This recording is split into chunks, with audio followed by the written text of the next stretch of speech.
Supreme court میں سنی اتحاد council کی مخصوص نشستوں سے متعلق کیس کی سماعت جاری۔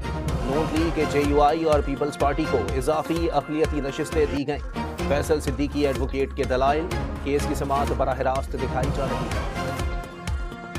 پاکستان بار کونسل نے پی ٹی آئی کی جانب سے چیف جسٹس آف پاکستان پر اعتراض مسترد کر دیا۔ قاضی فائز عیسیٰ ایماندار، اہل اور قابل ترین شخصیت قرار، چیف جسٹس پر دباؤ ڈالنے کے لیے گھناؤنی سازش کا الزام۔ اسلام آباد ہائی کورٹ نے بانی پی ٹی آئی کے خلاف دوران عدت نکاح کیس دوسری عدالت منتقل کرنے کی درخواست منظور کر لی۔ شاہ رخ ارجمند کی طرف سے کیس عدالت منتقل کرنے کی درخواست پر مقدمہ اے ڈی جی محمد افضل مجوقہ کے سپرد۔ نیب آرڈیننس کے ذریعے جسمانی ریمانڈ 40 روز کرنے کا اقدام لاہور ہائی کورٹ میں چیلنج۔ نیب ترمیمی آرڈیننس محض ایک سیاسی جماعت کے لیے جاری کیا گیا، درخواست گزار کا الزام۔ بانی پی ٹی آئی اور شاہ محمود قریشی کو مزید 2 مقدمات میں برئت مل گئی۔ اسلام آباد مقامی عدالت نے آزادی مارچ میں توڑ پھوڑ کے الزامات غلط قرار دے دیے۔ اسد عمر، علی محمد خان، مراد سعید بھی بے گناہ قرار۔ حکومت کا پی ٹی آئی پر بھارت سے سوشل میڈیا پروپیگنڈے کا الزام۔ چیئرمین وزیر اعظم یوتھ پروگرام رانا مشہود نے ڈانڈے راؤ سے ملنے کا دعویٰ کر دیا۔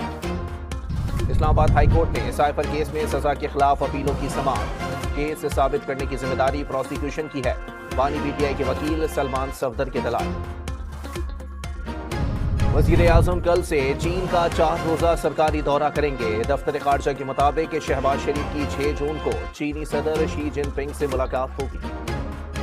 چیئرمین پیپلز پارٹی بلاول بھٹو رواں ہفتے لاہور کا دورہ کریں گے۔ پنجاب کابینہ میں پیپلز پارٹی کی شمولیت پر پارٹی رہنماؤں سے مشاورت کریں گے۔ ایم کیو ایم کے ڈاکٹر فاروق ستار کا وزیر اعظم، وزیر اعلیٰ سندھ، وفاقی وزیر داخلہ اور میئر کراچی کو خط۔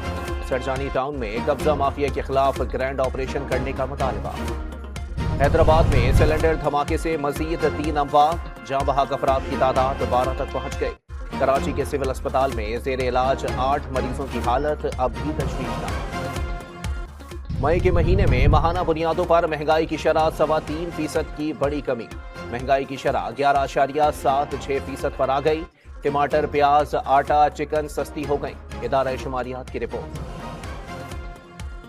اور T20 کرکٹ ورلڈ کپ کے تیسرے میچ میں سنسنی خیز مقابلے کے بعد نمیبیا نے عمان کو شکست دے دی۔ میچ کا فیصلہ سپر اوور میں ہوا۔